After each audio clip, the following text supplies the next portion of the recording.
വിരുന്ന് എന്നുള്ളത് UAE ഷാർജയിലാണ്. ഇന്നത്തെ എപ്പിസോഡ് തുടങ്ങുന്നതിന് മുമ്പ് ഒരു കാര്യം ഞാൻ സൂചിപ്പിക്കാൻ ആഗ്രഹിക്കുകയാണ്. വന്ധ്യതാ ചികിത്സാ രംഗത്ത് ഇന്ത്യയിലെ ഒരു വലിയ സ്ഥാപനമാണ് അടൂരിലെ Lifeline hospital. Lifeline ഹോസ്പിറ്റലിൻ്റെ ഒരു സാറ്റലൈറ്റ് ബ്രാഞ്ച് ഷാർജയിൽ സ്ഥാപിതമായിട്ട് കുറച്ച് വർഷങ്ങളായി, ന്യൂ ലൈഫ് മെഡിക്കൽ സെൻറ്റർ. ഇന്നത്തെ എപ്പിസോഡിൻ്റെ അതിഥി ന്യൂ ലൈഫ് മെഡിക്കൽ സെൻറ്ററിൻ്റെ കൺസൾട്ടൻറ്റ് ഗൈനക്കോളജിസ്റ്റായ ഡോക്ടർ ആൻ മിനി മാത്യു ആണ്. ഡോക്ടറിനെ വളരെ ആദരപൂർവ്വം സ്വാഗതം ചെയ്യാം വിരുന്നിലേക്ക്. ഡോക്ടർ നമസ്കാരം.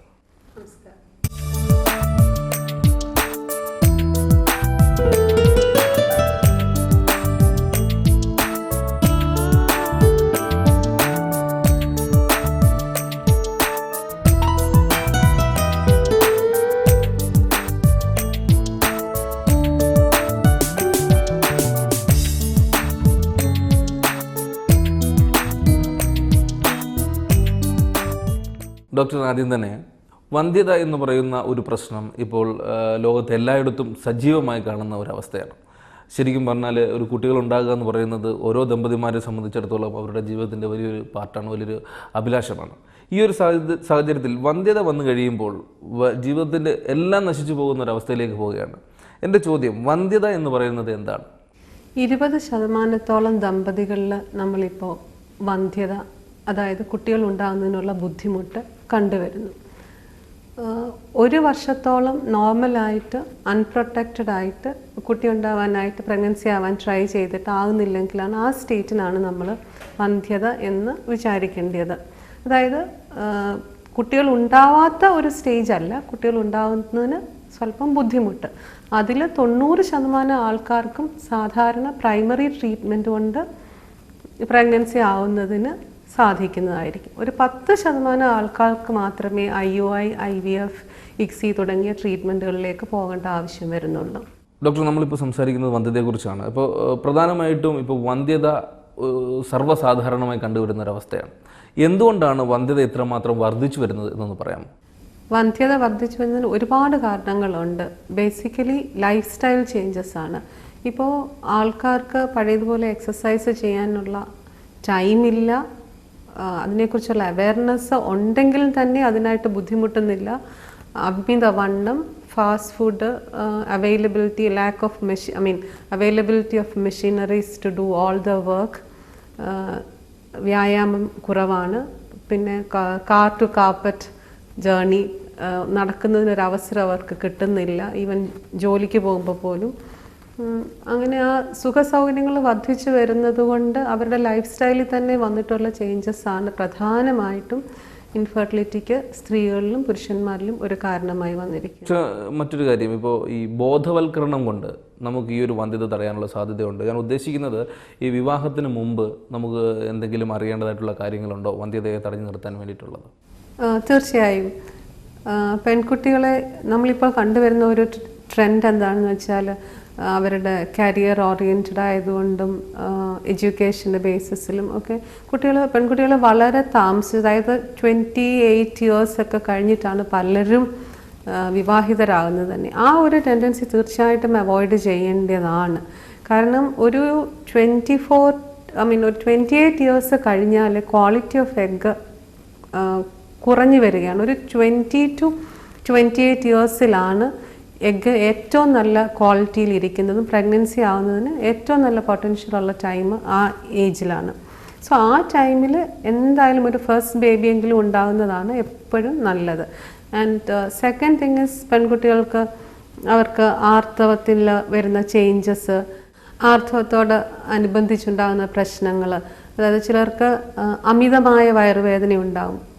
ഒരു പരിധിവരെ വയറുവേദന നോർമലാണ്. അമിതമായ വയറുവേദന ഉണ്ടെങ്കിൽ തീർച്ചയായിട്ടും ഗൈനക്കോളജിസ്റ്റിനെ കണ്ടിട്ട് എൻഡോമെട്രിയോസിസോ അതുപോലെയുള്ള എന്തെങ്കിലും പ്രശ്നങ്ങളുണ്ടോ എന്നുള്ളത് സ്കാൻ ചെയ്ത് കണ്ടുപിടിക്കേണ്ടതാണ്. പിന്നെ ഇറഗുലർ പീരിയഡ്സ്, ക്രമം തെറ്റി വരുന്ന ആർത്തവം, അതും തീർച്ചയായിട്ടും പോളിസിസ്റ്റിക് ഓവറീസ് തുടങ്ങിയ റീസൺസ് കൊണ്ട് വരാവുന്നതാണ്. അപ്പോൾ അതിനും ഗൈനക്കോളജിസ്റ്റിനെ കാണേണ്ടതാണ്. പിന്നെ എക്സസീവ് ഹെയർ ഗ്രോത്ത്, അമിതമായ രോമ വളർച്ച, ഇതൊക്കെ നമ്മൾ ശ്രദ്ധിക്കേണ്ട കാര്യങ്ങളാണ്. അമിതവണ്ണം, ഇതും തീർച്ചയായിട്ടും പെൺകുട്ടികളെ ഫാസ്റ്റ് ഫുഡൊന്നും കൊടുത്ത് എക്സസൈസ് ചെയ്യാതെ വീട്ടിൽ ഒരു ജോലിയും ചെയ്യാതെ അങ്ങനെ വളർത്തിയാൽ തീർച്ചയായിട്ടും they will tend to put on more wait.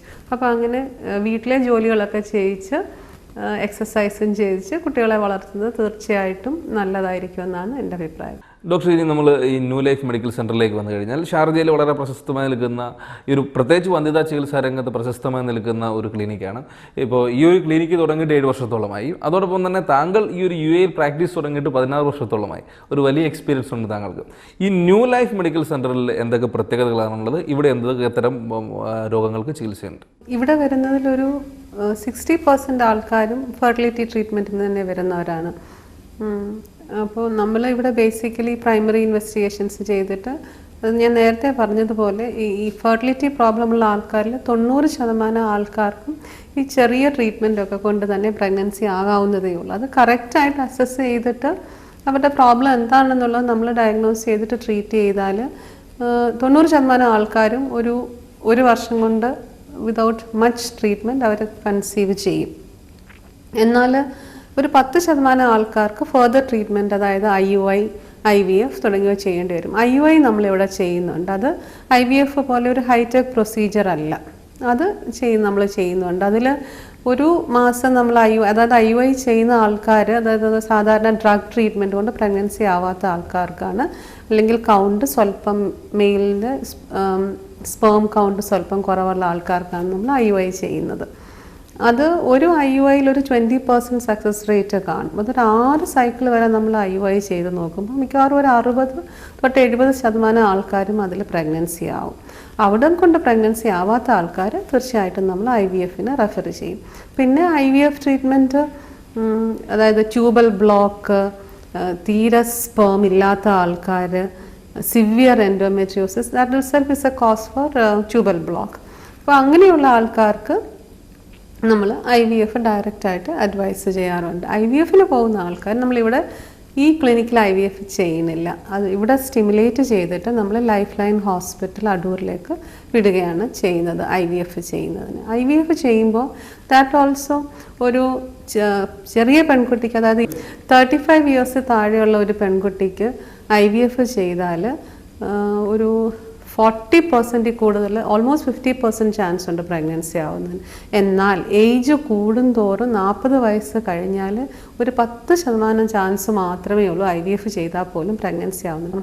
ടൈമിൽ IVF അഡ്വൈസ് ചെയ്യുക എന്നുള്ളതും വളരെ ഇമ്പോർട്ടൻ്റ് ആണ്. ഈ ട്രീറ്റ്മെൻറ്റ് ഇങ്ങനെ ഒരു സ്ഥലത്തുനിന്ന് വേറൊരു സ്ഥലത്തോട്ട് ചാടി പ്രൊലോങ് ചെയ്യുക, അതൊരു ഞാൻ കാണുന്ന ഒരു ടെൻഡൻസിയാണ്. മിക്കവാറും ആൾക്കാർ 3 months ഒരു ഡോക്ടറിൻ്റെ അടുത്ത് ട്രീറ്റ് ചെയ്യും, പിന്നെ ഒരു വർഷം വേറൊരു ഡോക്ടറിൻ്റെ അടുത്ത് ട്രീറ്റ് ചെയ്യും, അവിടുന്ന് ചാടിപ്പോയി വീണ്ടും ആദ്യം തൊട്ട് ഫസ്റ്റ് സ്റ്റെപ്പ് തൊട്ട് പിന്നെയും തുടങ്ങും. അപ്പം ഇൻ ഇഫക്റ്റ് അവരവരുടെ ടൈം വേസ്റ്റ് ചെയ്യുകയാണ് ചെയ്യുന്നത്. എൻ്റെ അഭിപ്രായത്തിൽ ഒരു ഫെർട്ടിലിറ്റി ട്രീറ്റ്മെൻറ്റ് നമ്മൾ തുടങ്ങിയാൽ ഒരു 1 or 2 ഇയേഴ്സിനകത്ത് നമുക്കൊരു പോസിറ്റീവ് റിസൾട്ട് തീർച്ചയായിട്ടും ഉണ്ടായിരിക്കണം. അപ്പോൾ നമ്മളുടെ ഡോക്ടറെ ചൂസ് ചെയ്യുന്നതും സെൻറ്റർ ചൂസ് ചെയ്യുന്നതും വളരെ കെയർഫുള്ളായിട്ട് ആയിരിക്കണം. എൻ്റെ ഒരു ചോദ്യം, ഈ ദാമ്പത്യ ജീവിതത്തിലെ അറിവില്ലായ്മ പലപ്പോഴും വന്ധ്യതയാണെന്നുള്ള ഒരു തെറ്റിദ്ധാരണയിലേക്ക് പോകുന്നുണ്ടോ? താങ്കളുടെ ഈ ഒരു വലിയൊരു പ്രാക്ടീസിനിടയ്ക്ക് അങ്ങനെ എന്തെങ്കിലും കേസുകൾ കണ്ടിട്ടുണ്ടോ, അറിവുണ്ടോ? പിന്നെ ഞാൻ ചില കേസസ് കണ്ടിട്ടുള്ളത്, മാരേജ് 5 to 6 ഇയേഴ്സ് ആയിട്ട് പോലും കൺസമ്മേറ്റ് ചെയ്യാതെ അങ്ങനെ പ്രോബ്ലംസ് ഉള്ള ആൾക്കാരുണ്ട്. പല ഡിസ്ഫങ്ഷനും അവരുടെ മാരിറ്റൽ ലൈഫിലുള്ളത്. അപ്പോൾ അവരത് സം പീപ്പിൾ തിങ്ക് അതൊരു I don't know, they think it is normal. അതല്ല, ചില ആൾക്കാർ വിചാരിക്കുന്നു കുട്ടികളുണ്ടാവാൻ വേണ്ടി മാത്രമാണ് അത് വേണ്ടത്. അപ്പോൾ അങ്ങനെ അവർ ആദ്യം ഇനീഷ്യൽ ഇയേഴ്സ് അവരതിനെ അങ്ങ് നെഗ്ലക്റ്റ് ചെയ്യും. പിന്നെ 5 to 6 ഇയേഴ്സ് കഴിഞ്ഞിട്ട് എൻ്റെ അടുത്ത് വന്നിട്ടുള്ള ആൾക്കാരുണ്ട്, ഇതുവരെ അവർക്ക് മാരേജ് കൺസമ്മേറ്റ് ചെയ്യാൻ പറ്റുന്നില്ല എന്നുള്ളത്. തീർച്ചയായിട്ടും അങ്ങനത്തെയൊക്കെയുള്ള പ്രോബ്ലംസ് ഉണ്ടെങ്കിൽ ഇനീഷ്യൽ മന്ത്സിൽ തന്നെ ഡോക്ടറെ കാണേണ്ടത് ആവശ്യം. ഈ ഒരു രോഗം അല്ലെങ്കിൽ ഒരു അവസ്ഥ പിടിപെട്ടിട്ടുള്ളവരാവാം. ഈ ഒരു പ്രവാസ ജീവിതത്തിലെ ഭക്ഷണ രീതി കൊണ്ടും അതുപോലെ തന്നെ ഇവിടുത്തെ കാലാവസ്ഥ കൊണ്ടും ഒക്കെ ഈ ഒരു വന്ധ്യത കണ്ടുവരാനുള്ള സാധ്യതയുണ്ടോ? ഭക്ഷണ രീതി ഒരു വലിയ കാരണമാണ്. കാരണം നാട്ടിൽ നിന്ന് വളരെ മെലിഞ്ഞ് സ്ലിമ്മായിട്ടുള്ളൊരു പെൺകുട്ടി ഇവിടെ വന്നിട്ട് വിതിൻ 1 ഇയർ 20 kilos വരെ വെയിറ്റ് കൂടിയ കുട്ടികളെ എനിക്കറിയാം. അവർ ഈ KFC, ചോക്ലേറ്റ്സ്, പിസ്സ ഇതെല്ലാം കണ്ടിട്ട് അത് മാത്രം കഴിച്ച് അവരുടെ വെയിറ്റ് കൂട്ടി. That itself can lead to reasons of infertility. അതായത് പീരിയഡ്സ് ഇറഗുലർ ആവുന്നതിനൊരു റീസൺ ആവാം, ഈവൻ മെയിൽസിന് പോലും അവരുടെ ആസ് ഐ സെഡ് ഏർലിയർ സ്പേമിൽ പാരാമീറ്റേഴ്സിൽ ചേഞ്ചസ് വരാം. സോ അതൊരു റീസണാണ്. പിന്നെ ഇവിടുത്തെ വർക്ക് പ്രഷർ കൂടുതലാകുമ്പോൾ എന്താ സംഭവിക്കണമെന്ന് വെച്ചാൽ ഫ്രീക്വൻസി ഓഫ് കോയിറ്റസും കുറയും. അപ്പോൾ അതുകൊണ്ട് ആ ഓവുലേഷൻ്റെ ടൈമിൽ അവർക്ക് ട്രൈ ചെയ്യുന്നതിനൊക്കെ ഉള്ള തികഞ്ഞ വർക്ക് പ്രഷർ കൊണ്ടുള്ള ആ മാനസിക സമ്മർദ്ദത്തിലിരിക്കുമ്പോൾ മിക്കവാറും അവർക്ക് ട്രൈ ചെയ്യുന്നതിന് സാധിക്കുന്നില്ല. അല്ലെന്നുണ്ടെങ്കിൽ ഒഫീഷ്യൽ ടൂർ, അതല്ലെന്നുണ്ടെങ്കിൽ വൈഫ് നാട്ടിൽ, ഹസ്ബൻഡ് ഇവിടെ. അപ്പോൾ ഇതൊക്കെ കൺസീവ് ചെയ്യാതിരിക്കുന്നതിനുള്ള റീസൺസ് ആണ്. അപ്പോൾ താങ്കൾ സൂചിപ്പിച്ചു വരുന്നത് ന്യൂ ലൈഫ് മെഡിക്കൽ സെൻ്ററിലേക്ക് ഒരു വന്ധ്യതാ പ്രശ്നമായി എത്തിക്കഴിഞ്ഞാൽ അതിൻ്റെ ചികിത്സാവിധികളെല്ലാം കഴിഞ്ഞ ഒരു കുട്ടിയുമായി തന്നെ നമുക്ക് വീട്ടിലേക്ക് തിരിച്ചു പോകുന്ന തരത്തിലേക്കാണ് കാര്യങ്ങൾ മുന്നോട്ട് പോയിക്കൊണ്ടിരിക്കുന്നത്. അങ്ങനെ എത്ര ശതമാനം ആൾക്കാർക്കാണ് നമ്മളുടെ ഒരു സേവനം വിജയകരമായി കണ്ടിട്ടുള്ളത്? ശരിക്കും പറഞ്ഞാൽ ഫെർട്ടിലിറ്റി ട്രീറ്റ്മെൻറ്റിൽ നമുക്ക് 100% വിജയവും നമുക്ക് കൈവരിക്കാവുന്നതാണ്, പ്രൊവൈഡഡ് റൈറ്റ് ടൈമിൽ റൈറ്റ് ട്രീറ്റ്മെൻറ്റ് നമ്മൾ എടുക്കുക എന്നുള്ളത്. പലപ്പോഴും നമ്മൾ കാണുന്നതെന്ന് വെച്ചാൽ കുറച്ച് നാൾ വന്നു കഴിയുമ്പോഴത്തേക്ക് ആൾക്കാർക്ക്, ചില ആൾക്കാർ ഈവൻ ഒരു 3 മാസം വന്നു കഴിയുമ്പോൾ തന്നെ ഡോക്ടറെ മടുത്തു ട്രീറ്റ്മെൻറ്റ് കൊണ്ട്. അങ്ങനെയല്ല. എനിക്ക് ഈയിടെ ലാസ്റ്റ് മന്തിൽ എനിക്കൊരു ഡെലിവറി ഉണ്ടായിരുന്നു. ഇവിടെ ക്ലിനിക്ക് തുടങ്ങിയപ്പോൾ തൊട്ട്, അതായത് ഈ പാസ്റ്റ് 7 years ആ പെൺകുട്ടി ഇവിടെ വരുന്നുണ്ടായിരുന്നു. ഇപ്പോൾ കഴിഞ്ഞ മാസമായിരുന്നു ഡെലിവറി. അപ്പോൾ നമ്മളത് കൺസിസ്റ്റൻ്റ് ആയിട്ട് ട്രീറ്റ്മെൻറ്റ് എടുക്കുക എന്നുള്ളതാണ്. ഇപ്പോൾ ശരിക്കും യൂട്രസ് ഇല്ലാത്ത ആൾക്കാർക്ക് പോലും സറോഗസി അവൈലബിൾ ആണ്.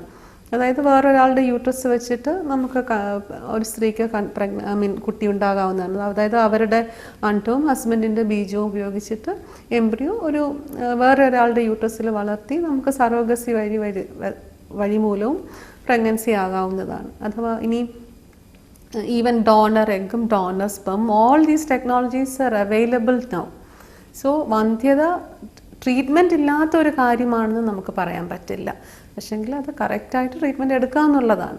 ഇനിയിപ്പോൾ നമ്മൾ ഹോസ്പിറ്റലിനെ കുറിച്ച് സംസാരിച്ചു. ഇനിയിപ്പോൾ ഡോക്ടറിൻ്റെ കുടുംബവിശേഷങ്ങളിലേക്ക് പോയി കഴിഞ്ഞാൽ വീട്ടിൽ ആരൊക്കെയാണുള്ളത്, അവരുടെ വിശേഷങ്ങളെന്ന് പറയും. എൻ്റെ ഹസ്ബൻഡ് ഡോക്ടർ മാത്യു വിവേക് ജോർജ്, ഒരു ENT സർജനാണ്. ഡോക്ടർ ജോസഫ് പോളിക്ലിനിക് കരാമയിലാണ്. എനിക്ക് ട്വിൻസ് ആണുള്ളത്. മക്കൾ അർജുനും അപർണയും 2nd year ഡിഗ്രിക്ക് UK പഠിക്കുന്നു. ഡോക്ടർ, എന്തായാലും ഇത്രയും സമയം ഞങ്ങളുടെ പ്രിയപ്പെട്ട പ്രേക്ഷകരോട് വന്ധ്യത ഒരു രോഗമല്ല, ഒരു അവസ്ഥയാണെന്നും അതുപോലെ തന്നെ ആ ഒരു വന്ധ്യതയുടെ പ്രശ്നങ്ങൾ നമുക്ക് ചികിത്സിച്ച് ഭേദമാക്കാമെന്നും ശരിയായ രീതിയിൽ കൃത്യമായ ചികിത്സ കൊണ്ട് തന്നെ അത് പൂർണ്ണമായും നമുക്കൊരു പ്രശ്നത്തിനൊരു പരിഹാരം ഉണ്ടാകുമെന്ന് താങ്കൾ പറയുകയുണ്ടായി. അതോടൊപ്പം തന്നെ നമ്മൾ ഒരുപാട് വിശേഷങ്ങൾ പങ്കുവച്ചതിൽ ഈ ഒരു ക്ലിനിക്കിൻ്റെ ന്യൂ ലൈഫ് മെഡിക്കൽ സെൻറ്റർ ഷാർജയുടെ വിശേഷങ്ങൾ പങ്കുവച്ചു. ഇത്രയും സമയം ഞങ്ങളുടെ പ്രേക്ഷകരോട് അധികാരമായി സംസാരിച്ചതിന് ഞങ്ങളുടെ ഹൃദയംഗമായ നന്ദി. Thank you.